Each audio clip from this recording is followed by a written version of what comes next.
নমস্কার বন্ধুরা, আমি শর্মিলা লাহাস কিচেনে জানাই সকলকে স্বাগত।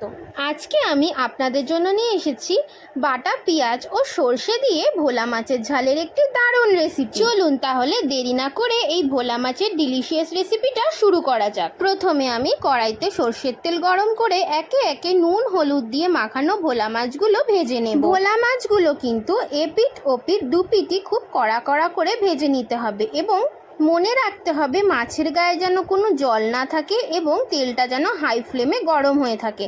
এই রকম হিটে মাছটা ভেজে আমি তুলে নেব। এরপর ওই মাছ ভাজার তেলেই আমি দুটো মিডিয়াম সাইজের পেঁয়াজ বাটা আর গোটা কাঁচা লঙ্কা দিয়ে খুব ভালো করে নাড়াচাড়া করে নেব। যখন পেঁয়াজ বাটা থেকে একটু তেল ছেড়ে আসবে সেই সময় আমি অ্যাড করব 1 চামচ হলুদ গুঁড়ো, 1 চামচ নুন, হাফ চামচ মতো ঝাল লঙ্কার গুঁড়ো আর হাফ চামচ কাশ্মীরি লাল লঙ্কার গুঁড়ো। সব গুঁড়ো মশলা দিয়ে কিন্তু আমি পেঁয়াজ বাটার গ্রেভির সাথে খুব ভালো করে মিশিয়ে নেব এবং তেল ছাড়া অবধি অপেক্ষা করব।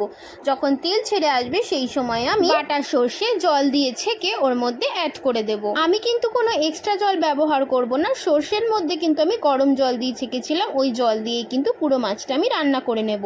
এরপর আমি গ্রেভির মধ্যে মাছগুলো দিয়ে ছাকা সর্ষের যে অবশিষ্ট জলটা ছিল সেই সর্ষে দেওয়া জলটা দিয়ে ঢাকনা চাপা দিয়ে দেব। এরপর আমি ঢাকনা খুলে মাছ এবং গ্রেভি যখন 80% কুক হয়ে যাবে সেই সময় আমি ধনেপাতা কুচি ছড়িয়ে আরো 2 মিনিট স্ট্যান্ডিং টাইমে রেখে ঢাকনাটা বন্ধ করে দেব।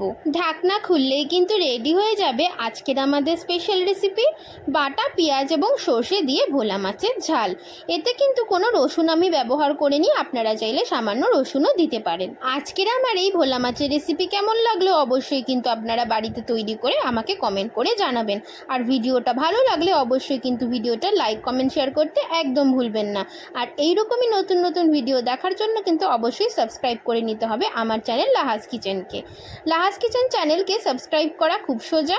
ইউটিউবে গিয়ে সার্চ অপশানে সার্চ করলেই চলে আসবে লাহাস কিচেন চ্যানেল এবং ঝটপট সাবস্ক্রাইব করে নিতে হবে আমার চ্যানেলটিকে। চ্যানেল সাবস্ক্রাইব করে অবশ্যই কিন্তু বেল নোটিফিকেশনকে কিন্তু অলে রেখে দিতে হবে এবং এই ভিডিও যারা ইউটিউব থেকেই দেখছেন তারাও কিন্তু আমার চ্যানেলটিকে সাবস্ক্রাইব করে ছোট্ট পরিবারের সদস্য হয়ে যাবেন। আজকের রেসিপি কিন্তু এইটুকুই।